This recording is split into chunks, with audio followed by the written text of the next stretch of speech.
Hello, and welcome to this week's edition of Did You Know, a digital ministry of Fredsville Evangelical Lutheran Church, located outside of Cedar Falls in the country. My name is Andy Graves. I'm the pastoral intern here at Fredsville, host of Did You Know, among other things. This week, we're continuing our discussion of some biblical misconceptions, things that we think we know or think we have a handle on, but if you read a little closer, dig in a little deeper, you might have missed something along the way from Sunday school on up. This week, we are going to dig into a little bit of the parable of the Good Samaritan. And I know a lot of small towns, even some big cities, have things such as like a Good Samaritan Fund. It's money that the community has pulled together to loan out or divvy out to other places and people who are in terms or in need of some assistance, which is awesome. Uh, Likewise, in the story of the Good Samaritan, the Samaritan, if you're unfamiliar, is the one. Well, let's back up. Let's just tell the story of the Good Samaritan. It's found in the Gospel of Luke, and it's a parable told by Jesus when he is kind of cornered, questioned about uh, how do you get into heaven? Who is your neighbor? All these sorts of things. He tells the story of the Samaritan, and it goes roughly like this. There's a guy walking down the street, a number of bandits attack him. They beat him up, steal all his money, leave him for dead on the side of the road. And then along comes a lawyer, if you will. The lawyer actually crosses the street and passes around the body, doesn't give a second thought. And then a priest or pastor or faith leader, however you want to interpret it, does the same thing. And then all of a sudden, then along comes a Samaritan man. And the Samaritan takes pity on him, takes him to an inn, pays the innkeeper, returns to pay off the rest, and takes care of him, and all of these things. And so the Samaritan was labeled good.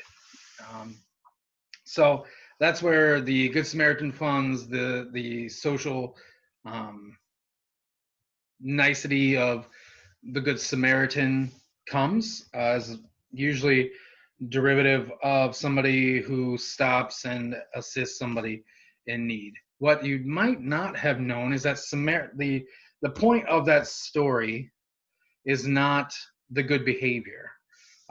Usually when we use Good Samaritan in social circles, we're focusing on the good behavior of the person. But Jesus was telling the story because of the Samaritan piece. The Samaritans were a Jewish people in Israel before the divide, before Judah and Israel were split and the various empires took over. Samaritans were in the north, I believe.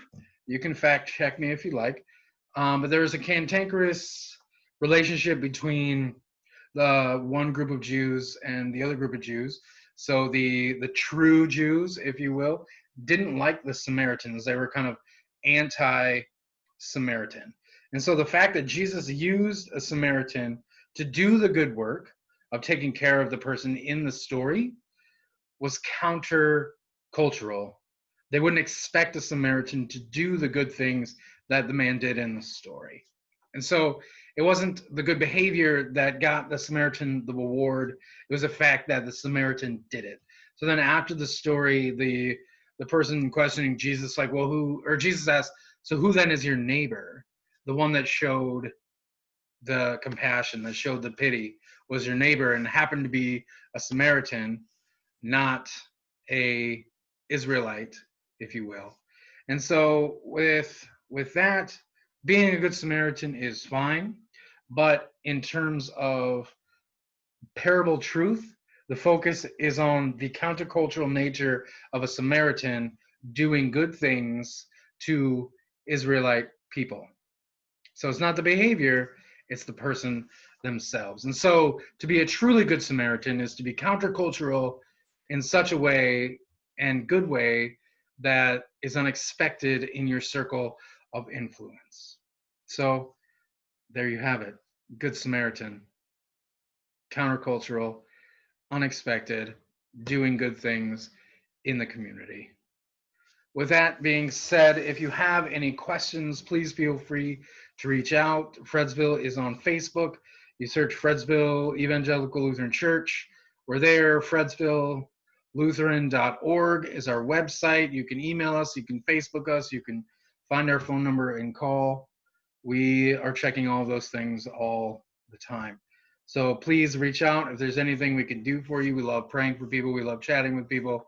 We love theological discourse. So be blessed and take care of one another as the Good Samaritan took care of the Israelite. Until next time, I'll see you on the other side.